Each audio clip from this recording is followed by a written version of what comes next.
Hello friends, आज हम लोग क्लास 7 के हमारी दुनिया चैप्टर नंबर 6 का अध्ययन करेंगे। हमारा पर्यावरण। फौजी चाचा के बगीचे में रवि, डेविड, आयुष, रानी और रजिया खेल रहे थे।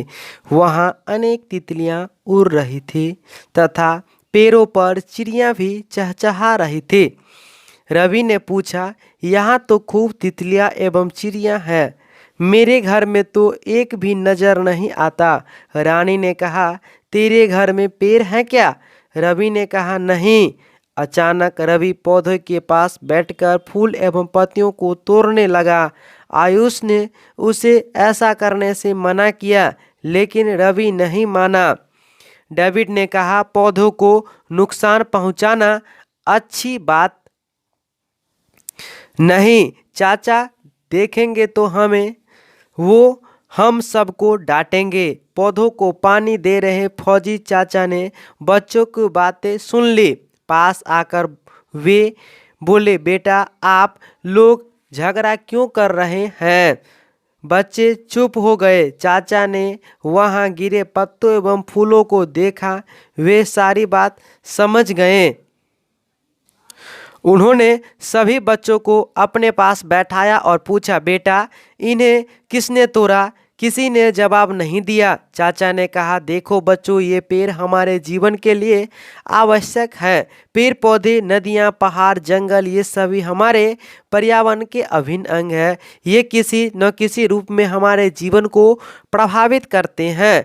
चाचा ने रजिया से पूछा, बताइए, अगर पेड़ पौधे नहीं होंगे तो क्या होगा? रजिया बोली, चाचा हरियाली नहीं होगी। डेविड बीच में बोल उठा, हमें फल, सब्जियां, अनाज तो कुछ भी तो नहीं मिल पाएगा। तब आयुष बोला, वातावरण बढ़ रहे कार्बन डाइऑक्साइड CO2 को तो पौधे ही ग्रहण करेंगे। अगर पेड़ पौधे नहीं होंगे तो सभी जगह कार्बन डाइऑक्साइड की मात्रा अधिक हो जाएगी और हमारा सांस लेना मुश्किल हो जाएगा। रानी ने कहा, मेरी मम्मी तो कहती है कपड़ा भी पौधे द्वारा प्राप्त कपास से बनता है। रवि बोला, हाँ, कागज एवं रबर भी पेड़ पौधों से प्राप्त पदार्थ द्वारा ही बनते जाते हैं। चाचा ने कहा, बिल्कुल ठीक। सब सोचिए, अगर हमें इसे लगातार नष्ट करते रहें तो इसका जीवन पर क्या असर पड़ेगा? सभी बच्चों ने एक साथ कहा, फिर तो हमारा जीवन बड़ा कष्टदायक हो जाएगा। अब रजिया को अपने किए हुए पर पछतावा हो रहा था। चाचा ने कहा, आइए हम सब मिलकर एक काम करते हैं। अपने दैनिक जीवन में हम जिन वस्तुओं का उपयोग करते हैं उनकी सूची बनाइए। इनमें मिलकर सूची बनाएं। साधन सामग्री की सूची, पेड़, सड़क, तालाब, नदी, कार, कपड़े, बैलगाड़ी, टमटम, कार, साइकिल, पर्वत, मकान, बिजली का खंभा इत्यादि। बच्चों, आप इस सूची में और क्या क्या जोड़ सकते हैं, अपने हिसाब से जोड़ें। जैसा कि आप लोग देख चुके हैं, प्राकृतिक में 4 तरह का आता है: वायुमंडल, स्थल मंडल, जल मंडल और सजीव। पर्यावरण के घटक में जैसे हम लोग देखते हैं, पर्यावरण घटक में मानव निर्मित उद्योग, सड़क, पार्क, स्मारक, पुल, इमारतें, ये सभी मानव निर्मित। वायुमंडल में कई प्रकार के गैस, धूलकण एवं जलवाष्प उपस्थित रहते हैं। वायुमंडल की गैस अजैव पर्यावरण के उदाहरण है। पेड़ पौधे एवं जीव जंतु मिलकर सजीव जगत का निर्माण करते हैं और इस मंडल को जैव मंडल कहा जाता है। सभी पेड़ पौधे, जीव जंतु एवं मानव जीवित रहने के लिए अपने पर्यावरण पर आश्रित होते हैं। ये एक दूसरे पर निर्भर रहते हैं। सजीव का आपसी एवं पर्यावरण के बीच परस्पर निर्भरता पारितंत्र कहलाता है। चाचा ने बच्चों से पूछा, तालाब में कौन कौन सी चीजें मिलती है?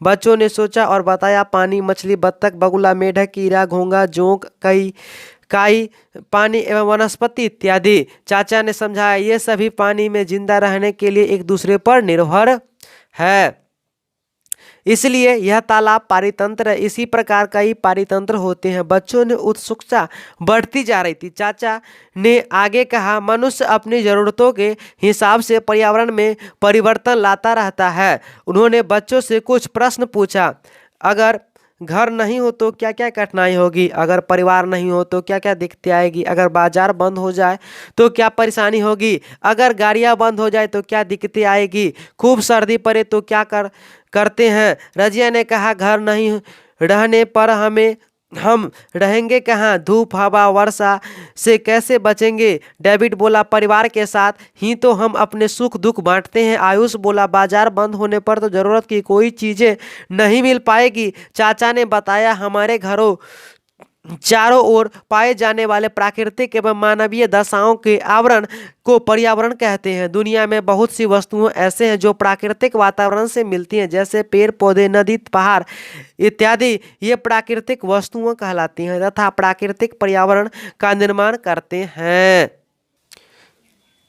बहुत सारे वैसे वस्तुएं हैं जिसे मनुष्य ने अपनी आवश्यकताओं की पूर्ति के लिए प्राकृतिक वस्तुओं को परिवर्तित कर बनाया, अतः इसे मानव निर्मित पर्यावरण कहते हैं, जैसे मकान पुल इत्यादि। चाचा ने यह चित्र बनाया। चाचा ने अपने बनाए गए चित्र दिखाकर कहा, ये सभी सजीव एवं निर्जीव प्राकृतिक वस्तुओं को मिलने से प्राकृतिक पर्यावरण का निर्माण होता है, जैसे जल भूमि हवा पेड़ पौधे पर्वत नदी इत्यादि। ये सभी हमें प्राकृतिक द्वारा प्राप्त होते हैं। स्थल जल एवं वायु से घिरे सभी भाग इसके अंतर्गत आते हैं। भूमि का वह भाग जिस पर जीव रहते हैं, जैसे मकान पेड़ पौधे पर्वत पठार मैदान इत्यादि, इन सभी को स्थल मंडल कहते हैं। विभिन्न प्रकार के खनिज लवण और जैव पर्यावरण के उदाहरण है, जबकि पेड़ पौधे जीव जंतु जहाँ तक कि मानव भी जैव पर्यावरण के अंग है। कुएं तालाब नदी झील समुद्र महासागर एवं विभिन्न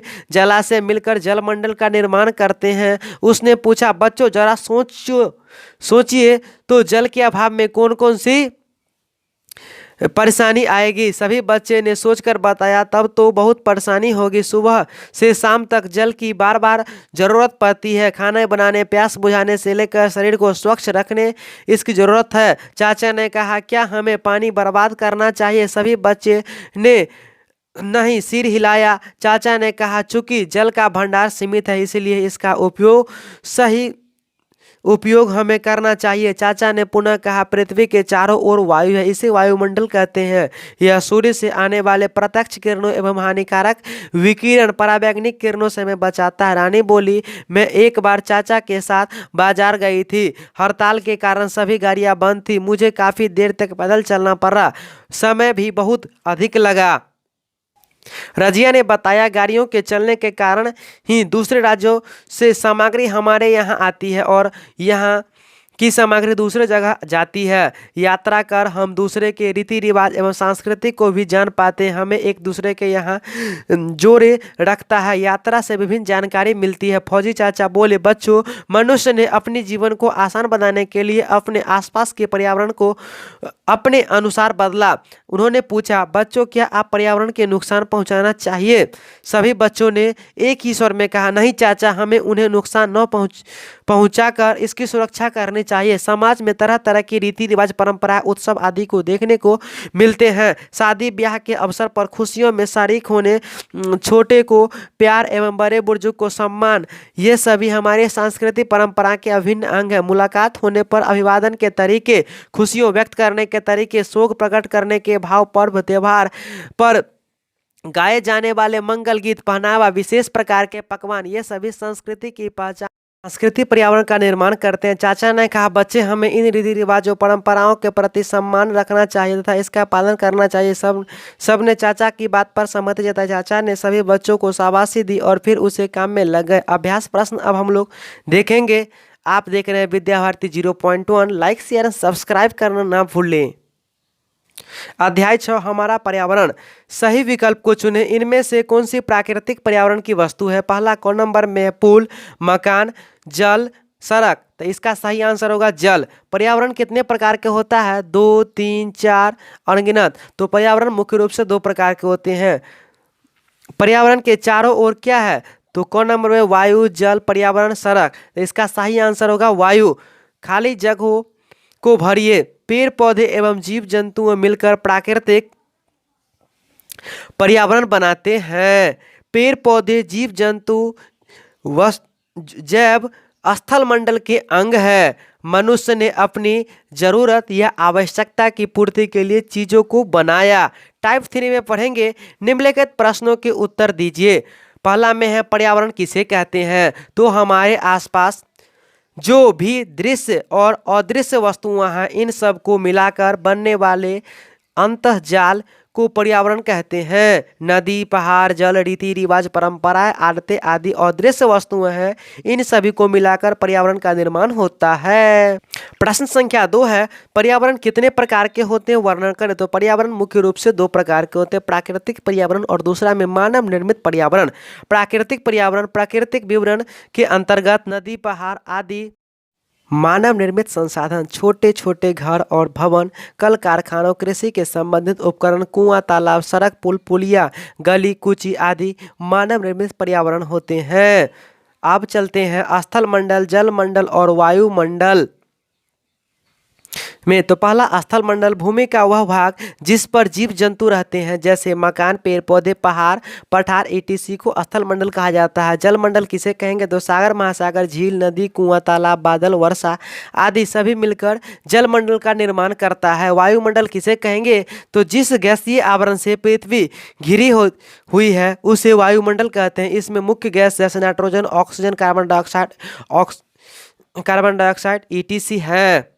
प्रश्न संख्या 4 है, सांस्कृतिक पर्यावरण के तहत कौन सी बातें आती है? तो हमारे यहाँ विभिन्न प्रकार के संस्कार जैसे मुंडन संस्कार, यज्ञोपवीत संस्कार, विवाह संस्कार, कथा, पूजा, शादी ब्याह के मौके पर गाए जाने वाले भजन गीत, किसी के आगमन पर किया जाने वाला अभिवादन किया जाता है। 5 नंबर में प्रश्न है, मानव निर्मित पर्यावरण के कारण प्राकृतिक पर्यावरण को नुकसान पहुंचा है, कैसे? तो मानव अपने लाभ और आराम के लिए अनेक प्रकार के कार्य करता है, जैसे वह मकान बनाता है, सड़क बनाता है, कारखाने बनाता है, आवागमन के साधन बनाता है। इस सभी निर्माण के कारण पर्यावरण को नुकसान पहुंचता है।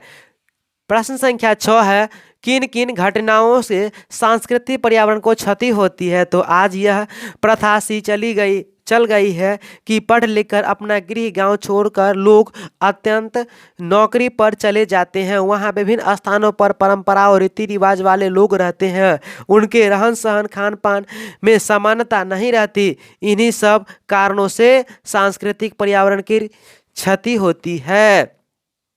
आप लोग देख रहे हैं विद्या भारती 0.1। इस वीडियो को लाइक, शेयर एंड सब्सक्राइब करना ना भूले। प्रश्न संख्या 7 है, आपके पास कौन कौन सी पारितंत्र है? चित्र बनाकर किसी एक का वर्णन करें। तो चित्र हम लोग नहीं बना सकते हैं, आप लोग चित्र अपने किताब से बना लीजिएगा, लेकिन उसका उत्तर हमारे पास स्थायी पारितंत्र है। इस पारितंत्र में नदी, पहाड़, पेड़ पौधे, सड़क, घर, विद्यालय, आवागमन के साधन, साइकिल, कार, बस, कुआं, चापाकल आदि है। इनसे खेत खलिहान भी है।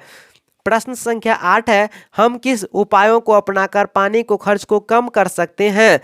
तो पानी का सही उपयोग करके ही हम पानी को खर्च को कम कर सकते हैं। इनसे अपव्यय नहीं होना देना चाहिए। प्रश्न संख्या 9 है, पर्यावरण को नुकसान पहुंचाकर हम अपना ही जीवन संकट में डाल रहे हैं, कैसे? हम कभी कभी अनजाने में पर्यावरण को नुकसान पहुंचाते हैं और कभी कभी हम जानबूझकर पर्यावरण को नुकसान पहुंचा देते हैं। हम कभी गंदी बाल्टी को कुएं में डाल देते हैं, गांव या शहर की नालियों को नदी में मिला देते हैं। इस प्रकार हम देखते हैं कि पर्यावरण को नुकसान पहुंचकर अपना ही जीवन संकट में डाल देते हैं। Thanks for watching this video. आप लोग इस वीडियो को अधिक से अधिक शेयर करें।